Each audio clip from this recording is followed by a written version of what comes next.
Hi guys, and welcome to this hangout about gaming stuff. Yeah, games from the past, games that we are addicted to, and what we liked about them, and what kept us, kept us playing them, basically. So, I'm joined by Sammy Balagar. So, Sammy, Hail to thee. hello. Hello, I am Felagar. Okie dokie. So, it was very hard today, guys, to find a topic and just in general what to do because we really wanted to do something. But ESO, This the game. Yeah. Mention who it came from too. Came from Dean. Yeah, this topic came from Dean of DVD and Dean of Shout out to you. and Dean of Gaming. Sorry. Yeah. So yeah, we really wanted to play ESO, but unfortunately the servers are like offline US servers, so that means we can do stuff.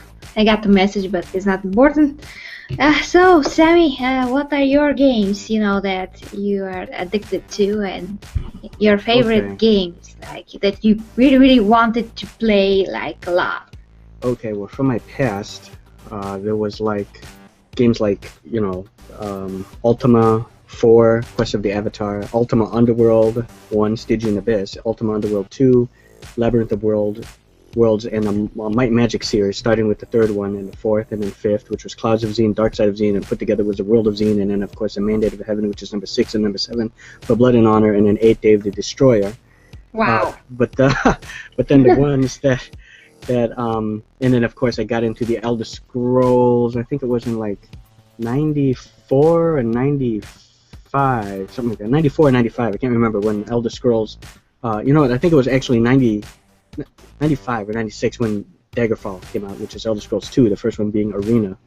And then I jumped to Oblivion, and then Oblivion, then jumped backwards to Morrowind, and then now Skyrim, and then of course ESO, which we're unable to play because the servers are down.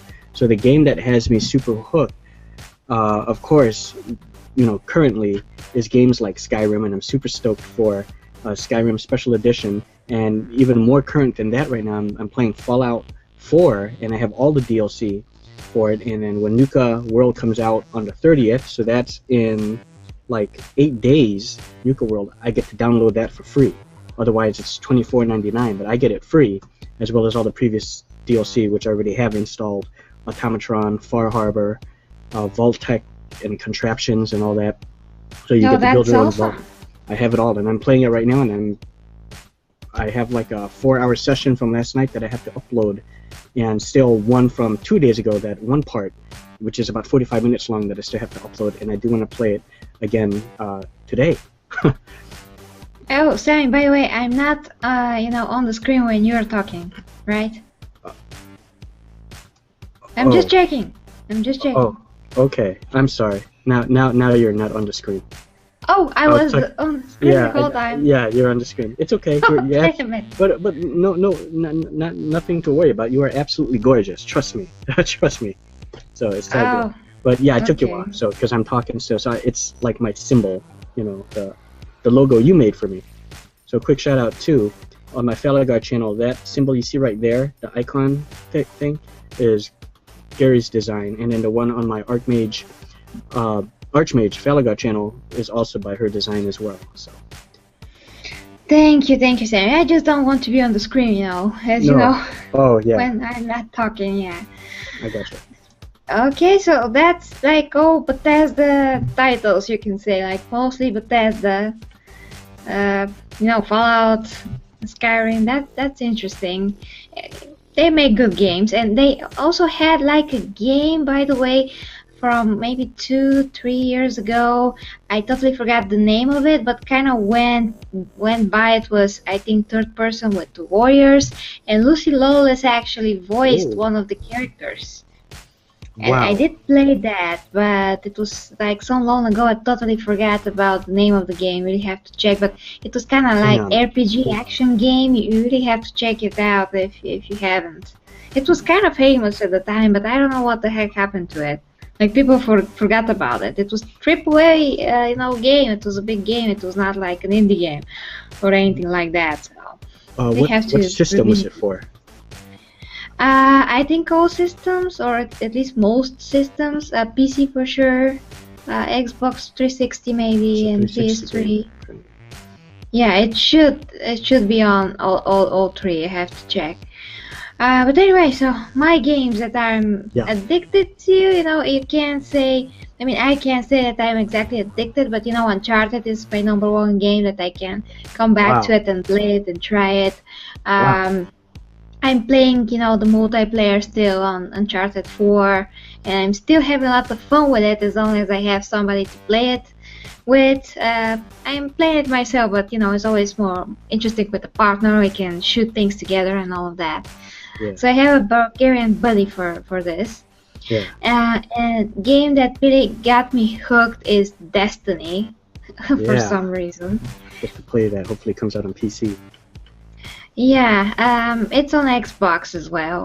And like the final expansion is about to come out.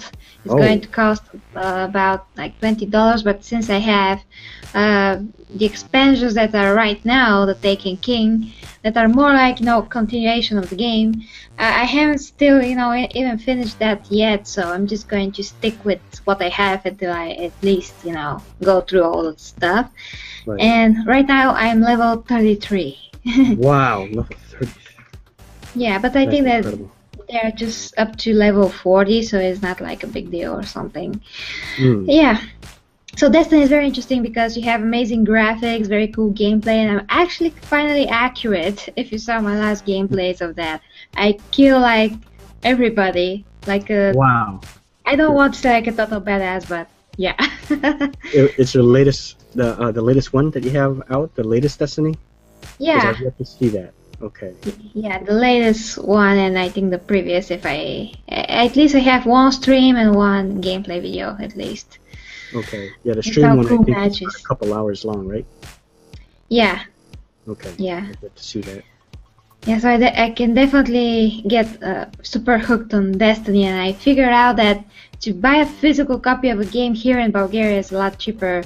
If you buy it Oh. like second hand, than to buy whatever promotion you see on the PS4, store.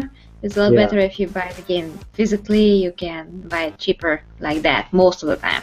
So Right. that's what I did. So now I have 2 physical copies. One of Wow. Uncharted and one of Destiny.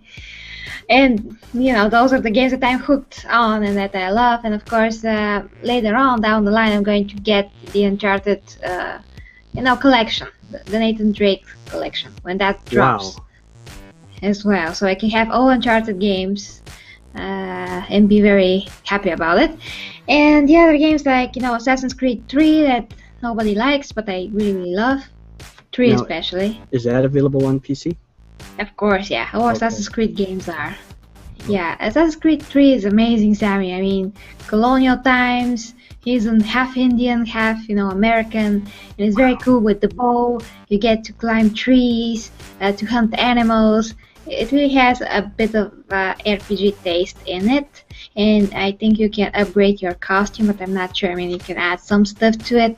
Mm. Really not sure about that because I've played every Assassin's Creed game since the beginning. So in one games you can add things to your costumes. In some you can. I'm not really sure about that. But it's a really cool game because you can actually kill like 50 people, like 50 soldiers, 50 soldiers, and just leave them on the streets, just like bodies, like laying down. Yeah, I like That's that. the only Assassin's Creed game that I can really do that easily and not really worry about how stiff the combat is. I really like the Yeah. combat.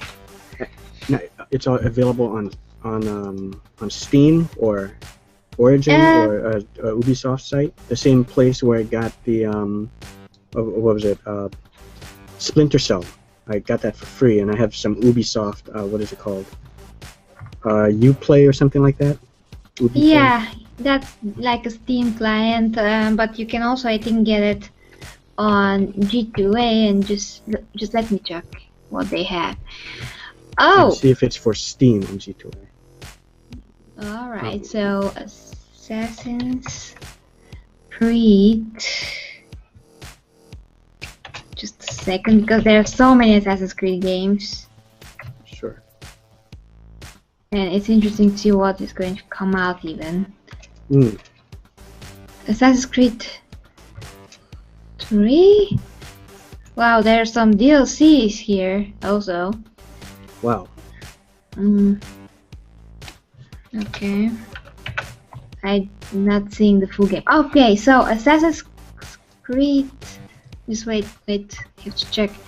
I see only a Russian city key. That's not good. The Russian city key is like $3, but there must be something else. Yeah, and yeah, it is in Russian, so that's not good. Not for me. Not for you. Not for me.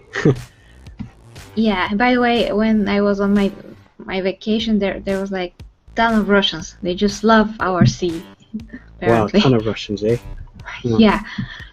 Okay, I found it. So it's exactly $4.98 on G2A.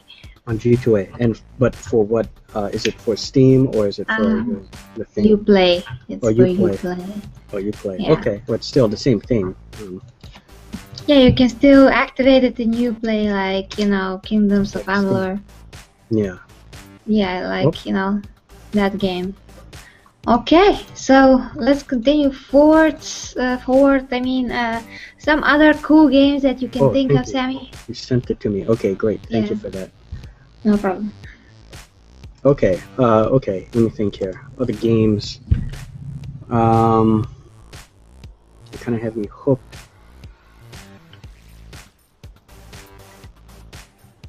Okay. Well, I said Skyrim. Well, previous to that would be, of course, Oblivion.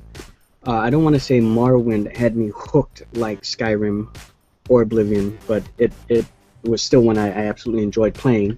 I like how that had like an old school kind of like a Dungeons and Dragons type feel to it. Like in the old days, like the old pen and paper, with the dice, whether you hit them, not according to whether you're like in distance of them and then you hit them physically hit them, but more of like you can be point blank and be swinging your sword, you could still miss because there's off-camera dice rolls and you could still miss, and there's crit hits. So I did like that. It was a classic feel, kind of like how it was in the days of like the Might and Magic games, and then even the Ultima Underworld, same thing. Well, the gameplay in Skyrim is not. I mean, the fighting, everybody knows that, is very bad. I mean, you can't hit anything.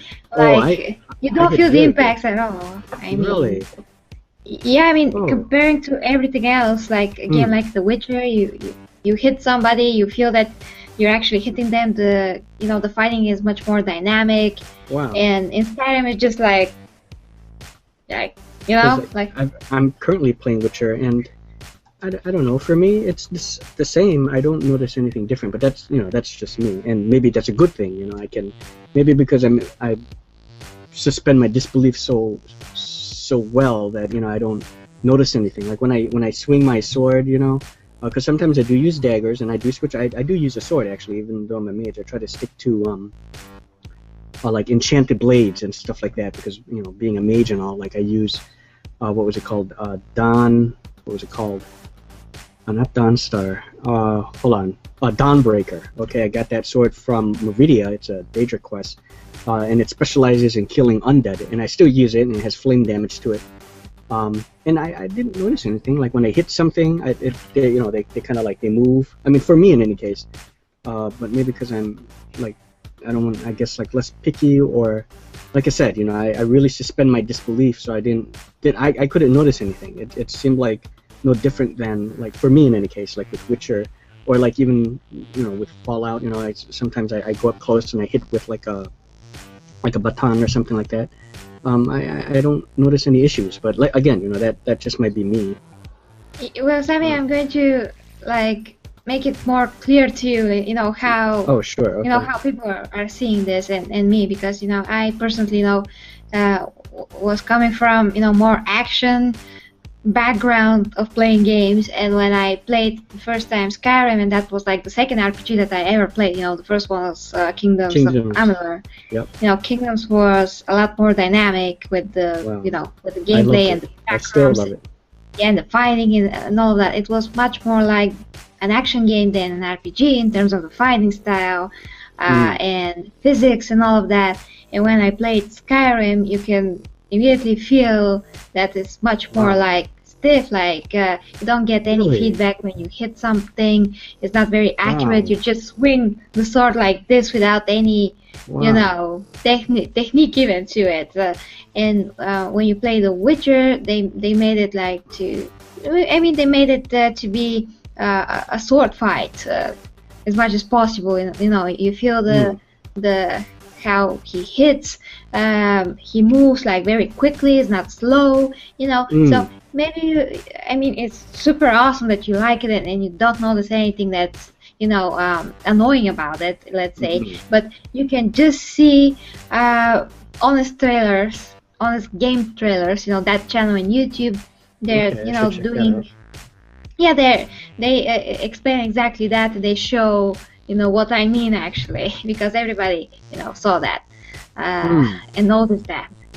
So you can see that at least, because it's very funny how they show it and they explain it very well what is the problem, you know, according to them, of course.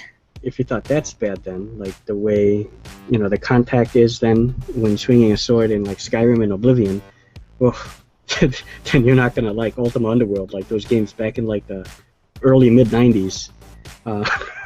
Like Ultima Underworld, that's real bad. Then it like if I wasn't bothered by those games, then you know this is not gonna bother me at all. And I play games like Brogue.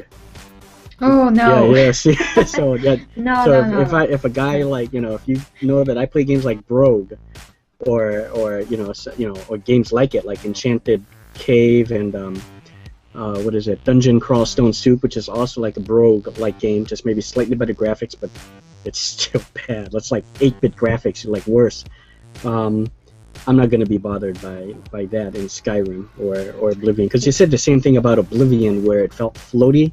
But you know, I'm moving around it. Floaty is a good word actually to describe it. Yeah. But I guess it's just I'm not bothered by it. It didn't bother me. I couldn't notice it because I guess I'm used to games like that where, because it's still a game after all. It's not real life. So, and I know it's odd because I'm a mage, and I use a lot of spells. But then lately too, I've been using like melee ever since I got Dawnbreaker. So I'm still, you know, I'm absolutely fine with that. But again, yeah, I understand, Sammy. I understand you. Well, you know. Although it's very funny, so you should see that at least. Okay, maybe you can share that with me too, so I can just check it out. Yeah, I'm going to find it. Yeah, no problem. They do like honest trailers for almost all games, so it's not only that. I mean, every game can be, you know, they can find something to do a parody of in any case. But you know, to me, when I was younger, because that was like, I mean, Skyrim was like, I don't know how many years now ago. Like 2006 or 2007, something like that. What? No, like 10 years ago. No, that's impossible. I thought it was 2007. Let's find out. Or 2006. Let's see. Oblivion, right? Yeah. Oh no, Skyrim. Oh, Skyrim. Oh, 2011. 2011. I'm sorry. Oh wow. Yeah, so many years. 11/11/11. Okay, so. Can't forget that date. Damn it. Time flies. Okay. Yeah. So I mean that, you know, when I first started to play, you know, RPGs, my thoughts were like, oh yeah, why I even bother, you know, because RPGs are so slow, have to talk to this guy, have to talk to the other guy, and I'm just so annoyed already. But you know, Skyrim and Kingdoms really like, you can say that I really liked them, and I got used to the conversations were not annoying. I understood the inventory system, so I totally managed. I really enjoyed them, and I finished them both. And also I tried Two Worlds, the last part, and I kind of liked that too, but it was a bit more confusing in some parts, and it was kind of buggy to me, so I just had to leave it. It was kind of buggy, yeah, but I did like Two Worlds and the armor. I mean, I love that aspect of gathering armor and making new armor, so I really like that. I like the feeling of Two Worlds. So yeah, if there's like two worlds, three or something, I'm really Which I think they're like, working on that. I'm all up for that. It's going to be very interesting. So I think that's something like between action game and RPG game in terms of gameplay is going to be very, very good. That combination of more dynamic movements and that stiffness, and maybe, you know, if they get better action, and not action, sorry, voice acting and so on. Oh, hi, Dean. And dear God, Hey, Gary, he has come. Sam? Sir, how are you, Dean? You're Just joined by Dean of Gaming. by a lawnmower. My lawnmower died. Grass, Your lawnmower died. grass is getting oh, high, but I got a riding one. I got a riding one, so oh. life will be easier. Now the kids are gonna fight over it. I'm happy with that. If I get the kids to mow the lawn, I'm ahead of the game. Okay. Okay, yeah. So you guys are talking about video games that were or are addicting for you when you were either younger or now. Yeah, Yes, and yeah. games now that have. Yep. Which ones have you Your mentioned? topic. Which did you guys mention? Well, for me, Uncharted, all the parts, and for Sammy mostly, but that's the games, you know, Skyrim and Fallout, and also for me, Assassin's Creed 3, and now No Man's Sky, just for the time that I've played it, but I'm going to leave it actually. That one looks really addicting. There's supposed to be like a huge universe you can explore and galaxies, and that looks really good. Well, not exactly. Unfortunately, not exactly, because everything is repeating itself, and you're doing the same stuff over and over again, and all the planets. Sometimes you're going to get like almost the same planet, so there is nothing like they advertised. So people are outraged. That's too bad. It looked like it had a lot of promise. It looked exciting. That's only for the PlayStation, right? That one. Yeah. And PC. And PC. Okay. You play it on the PC then normally? Yeah, PC. Yeah, I have not played too many PC games because we have like 4 PCs in the house, but all the kids always play them. So, and I have a room that's set up really for video games. So I just play the video game. I'll tell you the first game I was ever really addicted to, this is going to date me, but that's all right, was Pong. Yes. But the Pong. But the game, not the one you're thinking of, where it's just this was a 4-player, and there was like a front and a back paddle with just a little line on the screen, and it was in a bar, so we used to drink while we were doing it, and then it was like 4 people could sit around this thing, and you put your drinks on it, and it was really cool. It was pretty intense. You could put spin on it and everything, and that was the first game that really got my attention. Then the next one I remember was on the NES, which was Duck Hunt. It came with it. It had the little gun that you aim at the screen, and you had to shoot the ducks in the air. That was addicting because it was simple. And I guess sometimes a simple game is addicting because you can pick it up any time. You don't have to invest a lot of time in it. Play for 10 minutes and put it down. So I went back to it a lot. Now, Sam, you know, I never played as many hours as I've played on this game Overwatch. Yeah, tell us about it. Tell us, yeah. I have logged 290 hours in about 2 months. I am proud of you. Wow. And the thing I like about it is it's a team-based shooter, essentially. But if you're a fan of, I know you guys both are, if you're a fan of like superhero type things, it's got that sort of an element to it. It's not that the characters are superheroes. They call them heroes, but they each have their own personalities, and they each have like unique guns, unlimited ammo, all of them. Yeah. And they each have a costume of sorts. So that mariachi one, and I've seen a few of your more than a few, right? Yeah, like, of your Overwatch let's plays. Like McCree is a typical American cowboy. So he's got the cowboy hat, you know, the red, white, and blue poncho. The 6-shooter, like a poncho over his. Yeah. And then there's another one that's a typical. He's called Soldier 76. I don't know why he's called that, but he's got a visor. Something happened to his eyes. I don't know exactly what, but he's got a visor, and when he activates the visor, he can't miss. So it's like a special or ultimate they call it. When you build up so many points, you get those by as time goes on. You get them, but also if you're more active, you build up the points faster. So if you're shooting people, you're getting hits on them. There's places to heal, but the whole thing has a sense of. I know there's a guy that creates turrets. There's a guy that creates turrets. And also a thing where this was like the last two one where she can put like a proximity thing. So if she's sniping and someone tries to sneak up behind her, yeah, she gets a sensor. Yeah, that's exactly right. And not only that, but it does damage.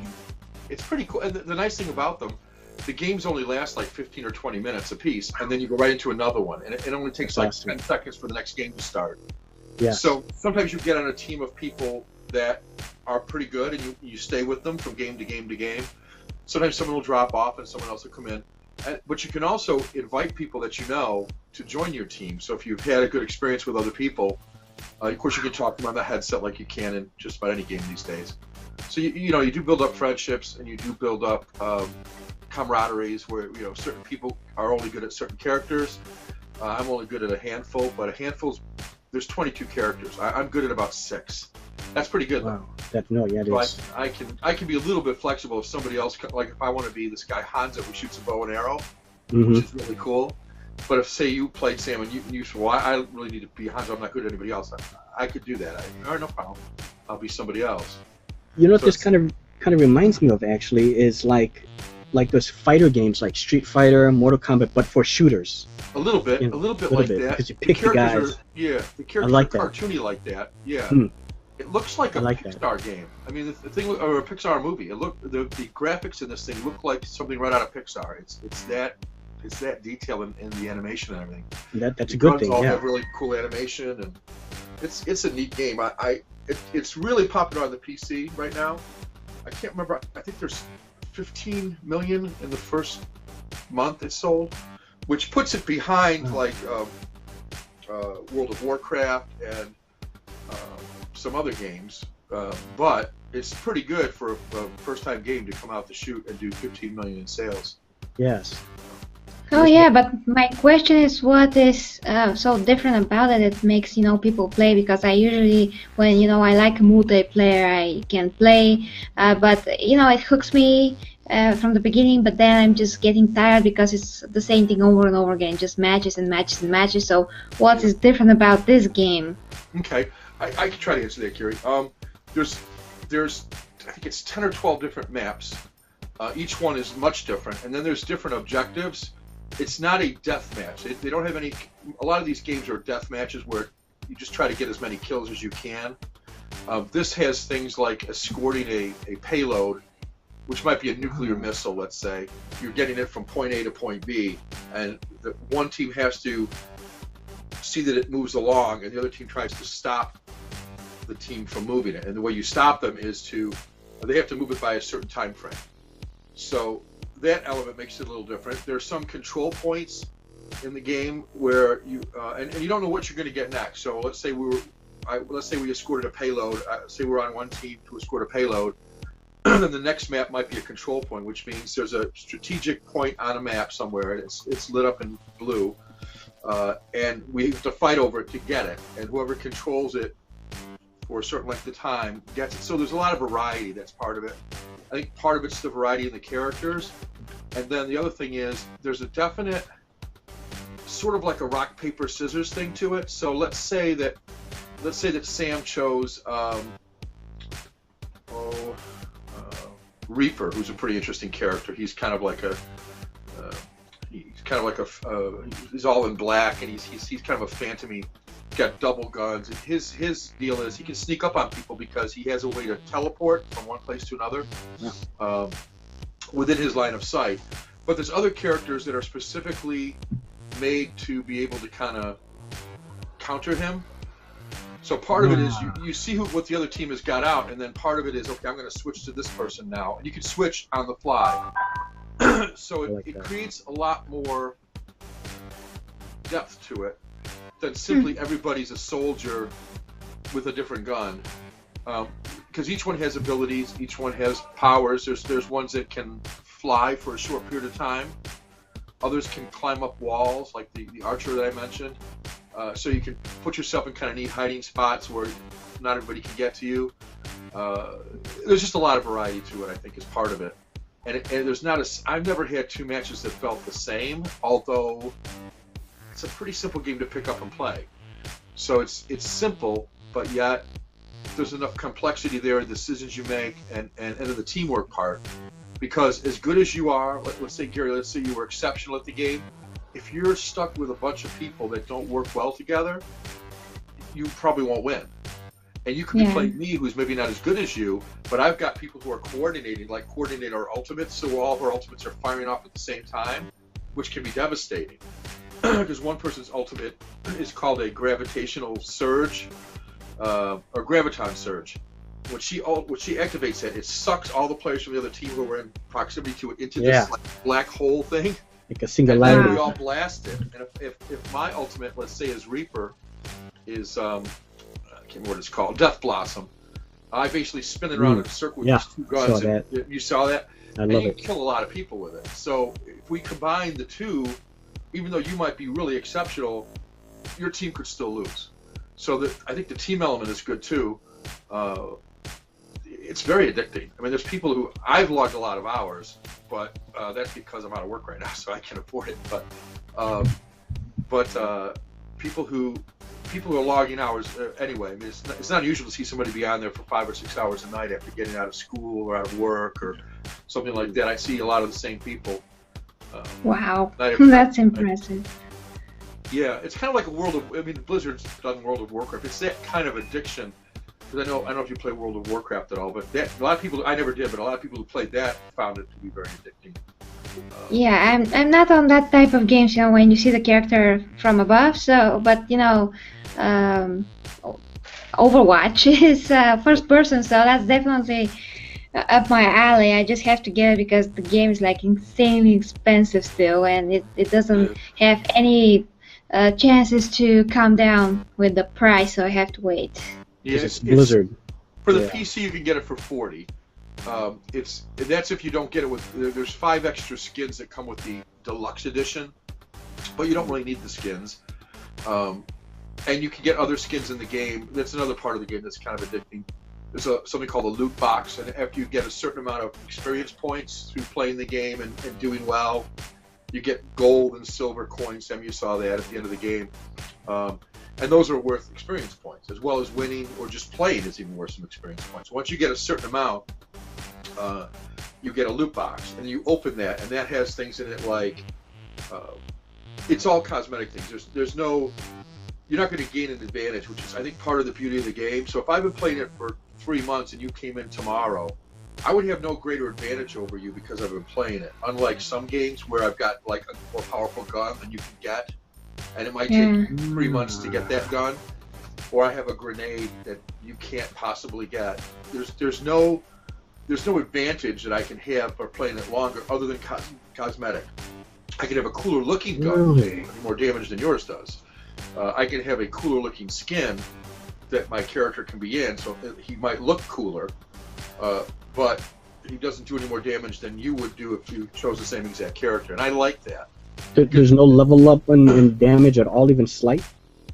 No, because that's a distinct disadvantage to a new player.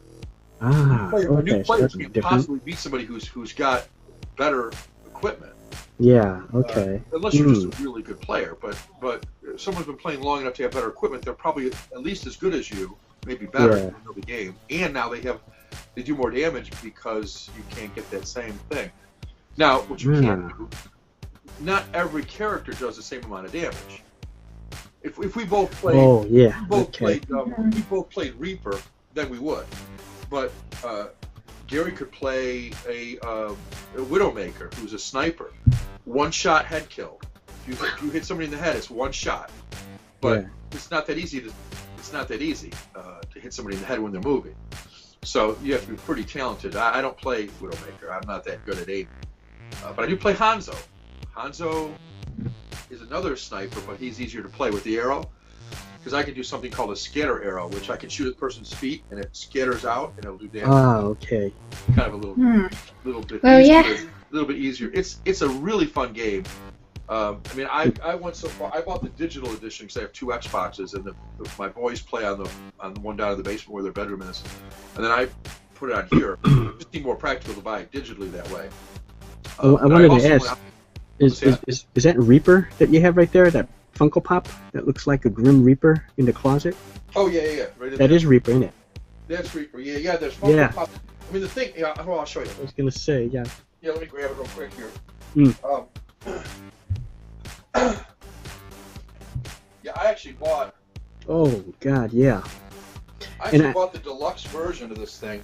Yeah, there we go. So it comes with dear God, yes. this statue. Wow. This is Soldier 76. I don't know what this thing is made out of. Probably like. It almost feels metallic, but it's not heavy enough to be metallic. But it's got a really nice base. This is Soldier 76. I'm thinking about painting it, but it looks almost bronze like this. Wow, that's so awesome. So detailed. It's really nice. Unless you're able to paint it really good, I would leave it as is. I'll probably leave it like it is. I've never painted anything before. I've seen some. There's Reaper. Yeah, see Reaper. Version of Reaper in a Funko Pop. I like that. And here's examples of. I don't know if you can see them. So here's some examples of all the different characters. Well, 6 of the 22 different characters, and they've pledged to come out with some more. There's supposed to be 2 coming out next month, and they just revealed a new map, a German map. All of it's free. There's a character that has like a suit, like an Iron Man suit type of thing, like a mech suit that you were in. You can wear a suit and then you can shoot weapons. You're in like a robot suit. Yeah. Character that was. Yeah. It's Diva. Diva, okay. She's a teenager and she's in this giant mechanized robot. Suit, yeah, a mech suit. If that blows up, she still has a gun and she runs around and still shoots her gun until she gets up a certain level of experience points in the game, and then she can enter her mech again, which is pretty cool. And that mech has it's interesting because they did what they call nerf the character because it was a little too powerful. And now when she does her ultimate, she says nerf this. Kind of joke, I guess, that they play on that. Okay. So her ultimate kills everybody within a certain proximity of her. She basically jumps out of the mech and it explodes. It's a self-detonation type thing. So some of the ultimates are pretty powerful. So you're in the middle of battling, you're shooting. Say you're on this objective point, and all of a sudden you hear nerf this. When you hear that, if it's not on your team, you run. You better run. Yeah. You better run because if you don't, you got to get behind a wall or behind a car or behind something to protect you, or you will die. And then the spawn point, where the spawn points are, usually is pretty far away from that objective, so you don't really want to die and leave your team without because now it'll be 6 on 5 or worse. So it's important to try to stay alive, but you will die. You'll die 3 or 4 times in a given 15-minute match. That's just the way it is, unless you're really good. I've survived, but that's usually by playing somebody safe, like Hanzo, where I'm not really in the mix. I'm like a sniper, kind of off the path. Yet there are characters whose job it is to go seek those people out and kill them. So, oh boy, you've got those kind of people. And then here's the. I have not used this code yet, but here's the disc. That's one of the characters right there, Tracer. She has a way to sort of bend time. She can like zip forward in time or zip back in time. So if you've damaged her by shooting her, and she reverses time, but it only reverses. She'll revert back to before you damaged her. She'll still have her full health. Yeah, so she only can do that so often. But here's the steelbook thing with it. That's very cool. Yeah. Well, the game is 40. Yeah, I know. I mean, I know 40. The price, but that's too much. Still too much for our prices here. So yeah, I have to wait. But yeah, I'm interested. I think you'd have a lot of fun with it. I do agree that 40 is a lot. I mean, I paid for it, but then again, I got 3 boys that are teenagers that are all playing it plus me. So when I figure that in, it's a little more worth it, I guess, when you've got 4 different people playing it. If it were just me, and the Xbox and the PlayStation 4 only have the $60 version available. We don't even have the option of the $40. They didn't give that for the console, only for the PC. So I think 40 is not too bad. 60 though is pretty pricey, and that's what I paid for it. Yeah, and then because it's only multiplayer. Yeah, and then I also bought the deluxe version, which was 100. So I've Wow. spent 140, and the only reason I Yeah. bought the deluxe version, I didn't need the game. I already bought it digitally, but I liked it so much that I thought, you know what? It's kind of like you with Fallout, Sam. I wanted Yeah. something to be able to remember it. And I thought the statue, and then I don't know if you can see the box in the closet behind me there. It's on that Yes. shelf Up there. in the top right there, and it's a black and a white. Yeah, Yeah. that box is really sweet. And then Blizzard has sent me one of the big Funko. They just sent me that the other day. Wow. Mail. They sent me that, and they're sending me some sort of a canvas, I guess. They're very nice about it. I wrote them a letter just telling them that I was an older gamer, and the thing really got me addicted. I've got teenage boys that play it also. And This says a lot how good the game is for a game that has no plot or anything, but yet it's that addicting. I guess it's one of those you have to kind of experience, and I feel like I want to get it, honestly, like on both systems, X1 and on PC. That way, not only can I play with you, but Garen and myself, we can also play. yeah, I mean, I'm glad I bought this. The reason I got this is it's normally 139 for the version that I got here, but I got it. GameStop had it for $99, $40 cheaper than normal. So I went ahead and pulled the trigger because this statue alone is selling for over $100. You know how that goes. Yeah. Once the thing is Wow. limited supply, all of a sudden it goes up. So this is selling for 100 or more on eBay. It's heavy. I mean, it almost feels like it could be metal, but the base alone is pretty weighty. But it's cool. I'll show you one more thing on Overwatch, which I think is pretty neat. And Garrett, didn't you have the special edition of Uncharted 4? Or No, yours is it's just a normal. Or just a regular? Oh, okay. Yeah. Okay. I pre-ordered it. Oh, okay. But it's just a normal edition. Yeah, the first thing that I ever pre-ordered in my life. The funny thing is, there is a backstory to this game. You said there is not in the Okay. game, which I think they should put it in the game, because if you go out to YouTube and Google Overwatch trailer, there is a really cool trailer that basically has these two kids, look like from a Pixar movie, cartoon, and going into this Overwatch museum, which has all this museum type stuff in it, and they start talking about characters that aren't even in the game yet. They start talking about Doomfist. And Doomfist is kind of like Green Lantern, only instead of the green ring, there's this fist that you put over your hand. Oh, like a gauntlet, okay. A gauntlet. And when you do, allegedly, this guy had the power, the level of building when he hit it. Oh. So he will probably, now there's more than 22 characters on this book here that came with the deluxe edition. So some of them have not been revealed yet. It's And fantastic. there is a whole history. This book has a history of, kind of what happened, I like that. what this war is all about, and it is a war of sorts. The only weird thing is, you can have good characters and bad characters on the same team if you choose it that way. But each character has a page. It talks about their history, who they are, how they came to be, that type of thing. I like that the backstory is in something like this, because it's just like when I'm playing like Skyrim or Fallout. Sometimes there are quests and backstories that you would not get otherwise unless you delve through your own accord and read up on it and look at the lore behind it. Otherwise you would never know. And I like how it's kind of built that way. You look into these books and you can read about the histories of the world. And I guess they're eventually going to come up with more backstory. And the funny thing is, in the game there is backstory, and there are clues like on the maps themselves. I don't normally, when you're battling, you don't always have the time to check this stuff out, but there's like posters on walls that talk about different heroes that aren't in the game yet. Doomfist is one of them. There's another one called, I can't remember her name now, but she's supposed to be able to give invisibility to another character for a short period of time. And I can only imagine how that'll change the game if you can, give invisibility to somebody, even if it's for 10 seconds. Yeah, it could be devastating. You can sneak up behind you and kill all sorts of people if you can't see them.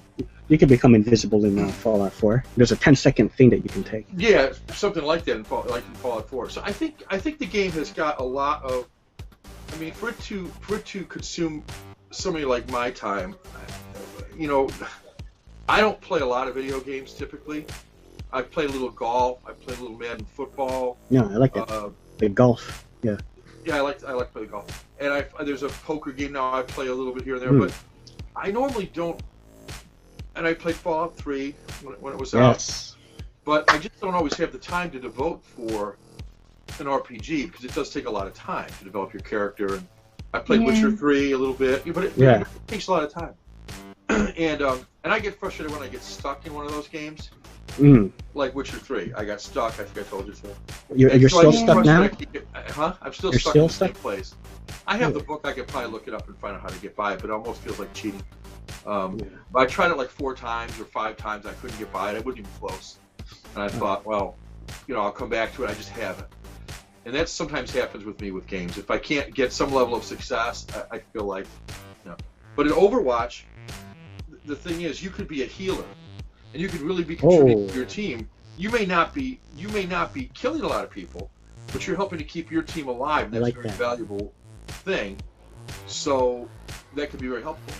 It's like in ESO, same thing. You can have a designated healer because you have a healing staff, a restoration staff, and all your job is just you roll with your crew and you heal. That's right. You heal. You go from one player to the other. It shows you when they're critical. You get a little. They have like a little yellow glow to them, and it'll say critical, or it'll have like a little red, almost like a reverse Switzerland cross. It'll like be a red cross on a red background. Anyway, it's cool. You can play a tank, which sometimes is easier. The people that are harder, like Widowmaker, is pretty hard. There's a character called Genji who throws like little stars, throwing shurikens. Yeah.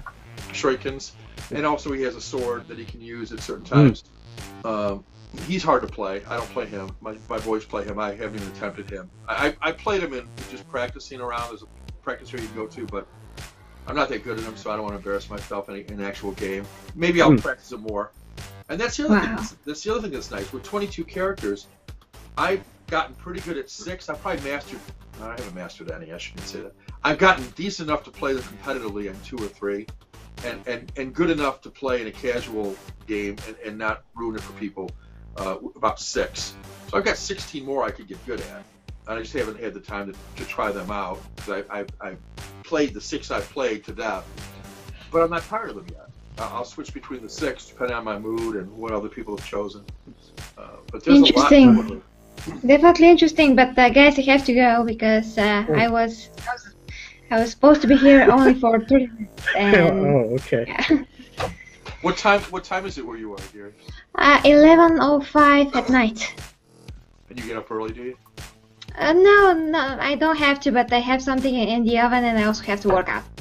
Oven. Yeah, at 11 o'clock, Yes. sure. Well, I appreciate you sticking around, but I hope you do try Overwatch. I think you'd like it. As soon as it becomes like $20-something. Yeah. It'll kill eventually. They always do, right? After a little bit. It's only been out since what was it? Just June, I think it came out. So it has been out that long. It's new. Like other games, I think Battle something, I forget the title, are trying this formula, but no one gets it, at least for now. So Overwatch is like the king right now of this type of games. Yeah. So of course, I'm going to try it as first time I can, but for now, $40 is like 80 in our money, so. That's a lot of money. Yeah, that's a lot of money. Yeah. So thank you very much, guys, for this, and when we have more time, I'm going to be here and we can do something again. Sure, hell yeah. This was awesome to have you guys on here. Yeah, thank you guys, and till next time. Thanks, Gary. See you again. Thank you, Dean. Thank you, Sammy. Bye-bye. Take care. Farewell. Take care.